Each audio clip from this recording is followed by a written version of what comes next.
হাসিনাকে উৎখাতে ৫ বছর আগে যুক্তরাষ্ট্র প্লট তৈরি করেছিল।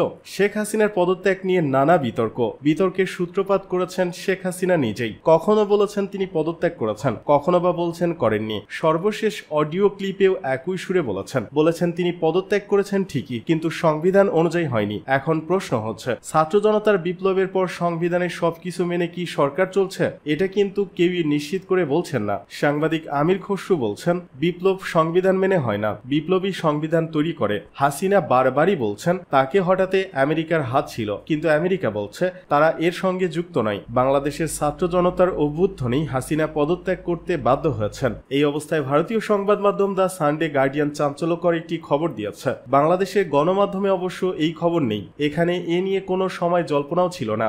যদিও বিএনপি সহ বিরোধী রাজনৈতিকরা ২০১০ সন থেকে জোরালো আন্দোলন শুরু করেন, কিন্তু তাদের লক্ষ্য হাসিল হয়নি। পত্রিকাটি বলছে ৫ বছর আগে থেকে হাসিনাকে উৎখাতের প্লট তৈরি করে যুক্তরাষ্ট্র। কিছু নথিপত্র ঘাটাঘাটি করে তাদের এই ধারণাই হয়েছে ২০১৯ সন থেকে যুক্তরাষ্ট্র হাসিনাকে উৎখাতের প্লট নিয়ে কাজ শুরু করে। এ নিয়ে পাঠকদের কৌতূহল থাকবে, আর সেটা বিবেচনায় নিয়েই দ্য সানডে গার্ডিয়ানের রিপোর্টটি এখানে উপস্থাপন করছে।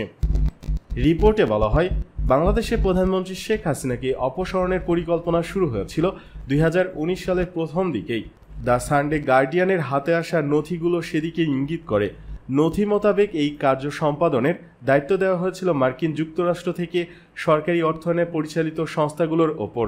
মঙ্গোলিয়া, হাইতি ও উগান্ডা, এরপর মার্কিন যুক্তরাষ্ট্র ভিত্তিক ইন্টারন্যাশনাল রিপাবলিকান ইনস্টিটিউটের কাছে সর্বশেষ সাফল্য বাংলাদেশ। এটি সফলভাবে ঢাকার শাসন ব্যবস্থায় পরিবর্তন আনতে সক্ষম হয়েছে। দ্য সানডে গার্ডিয়ান শোতে দেওয়া অভ্যন্তরীণ নথি অনুসারে ন্যাশনাল এন্ডাউমেন্ট ফর ডেমোক্রেসি এবং United state agency for international development এর বৃহত্তর উদ্দেশ্য বাস্তবায়ন করেছে আইআরআই।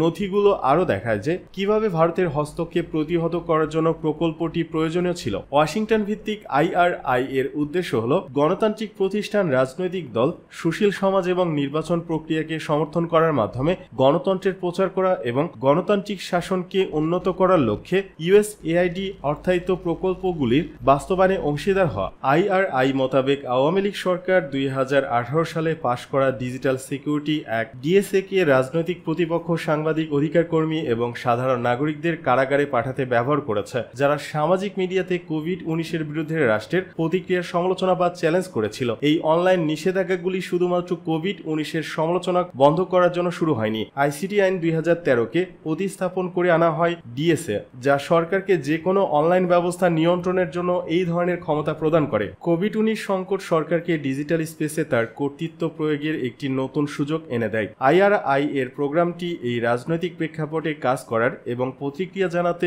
ডিজাইন করা হয়েছিল।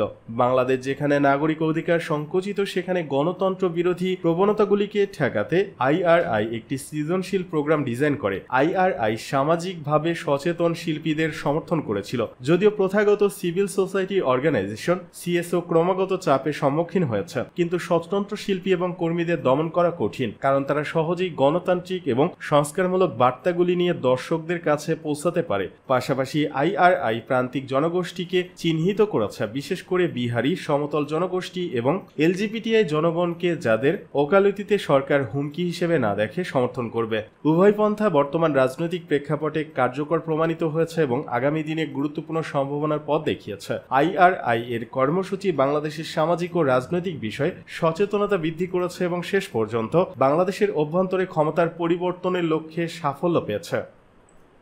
এদিকে যে ছদ্মবেশ নিয়ে পালাতে চেয়েছিলেন শ্যামল দত্ত, দাড়ি কেটে নতুন ছদ্মবেশ নিয়েও পালাতে পারলেন না দৈনিক ভোরের কাগজের সম্পাদক শ্যামল দত্ত। ময়মনসিংহের ধোবাউড়া সীমান্ত দিয়ে অবৈধভাবে ভারতে যাওয়ার সময় আজ সোমবার ভোর ৬টার দিকে তাকে আটক করেছে পুলিশ। তার সঙ্গে ৭১ টিভির ব্যবস্থাপনা পরিচালক এমডি মোজাম্মেল বাবু ও আরও ২ জন আটক হয়েছে। শ্যামল দত্ত, মোজাম্মেল বাবুদের আটক সংক্রান্ত একটি ভিডিওতে দেখা যায় ধোবাউড়া থানায় বসে আছেন তারা। এ সময় মোজাম্মেল বাবু আটক বাকি ২ জনের সঙ্গে বসে আছেন, আর থানার ভারপ্রাপ্ত কর্মকর্তা ওসি চেয়ারের বিপরীত বিপরীত চেয়ারে একা বসে আছেন শ্যামল দত্ত।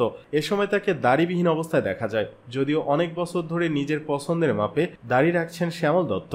এদিকে শ্যামল মোজাম্মেলদের আটকের বিষয়ে আজ দুপুরে ময়মনসিংহের পুলিশ সুপার মোহাম্মদ আজিজুল ইসলাম জানান, ময়মনসিংহের সীমান্তবর্তী ধোবাউড়া এলাকা থেকে সাংবাদিক শ্যামল দত্ত ও মোজাম্মেল বাবু সহ 4 জনকে আটক করে ধোবাউড়া থানায় রাখা হয়েছে। তাদের ঔষধপত্র সহ প্রয়োজনীয় জরুরি সেবা দেওয়া হয়েছে। ঢাকায় তাদের নামে মামলা রয়েছে। ঢাকা থেকে ডিবির একটি টিম তাদেরকে নিয়ে যায়। তাদের নামে যেখানে যেখানে মামলা রয়েছে সেই মামলায় গ্রেপ্তার দেখানো হতে পারে। বৈষম্য বিরোধী ছাত্র আন্দোলনের সময় মিরপুরে মোহাম্মদ ফজলু হত্যার ঘটনায় ভাসানটেক থানায় দায়ের করা এক মামলায় শ্যামল দত্তকে আসামি করা হয়েছে। অন্যদিকে যাত্রাবাড়িতে নাইম হাওলাদার হত্যার মামলায় আসামির তালিকায় রয়েছেন মোজাম্মেল বাবুর নাম। বৈষম্য বিরোধী ছাত্র আন্দোলনকে কেন্দ্র করে হত্যা, গণহত্যা ও নির্যাতনে উস্কানি দেওয়ার অভিযোগে তারা সহ মোট 53 জনের বিরুদ্ধে আন্তর্জাতিক অপরাধ ট্রাইব্যুনালে অভিযোগ দাখিল করা হয়েছে। এর মধ্যে 30 জন সাংবাদিক। আন্দোলনে নিহত রিয়ানের বাবা আব্দুর রাজ্জাক গত 29 আগস্ট আন্তর্জাতিক অপরাধ ট্রাইব্যুনালের তদন্ত সংস্থায় এ অভিযোগ দাখিল করেন। এতে শ্যামল দত্ত ও মোজাম্মেল বাবুর নাম রয়েছে। এর আগে গত 6 আগস্ট ব্রাহ্মণবাড়িয়ার আখাউড়া সীমান্ত দিয়ে সপরিবারে ভারতে যেতে চেয়েছিলেন শ্যামল দত্ত, তবে বাংলাদেশি ইমিগ্রেশন কর্মকর্তারা তাদের ভারতে যা আটকে দেন।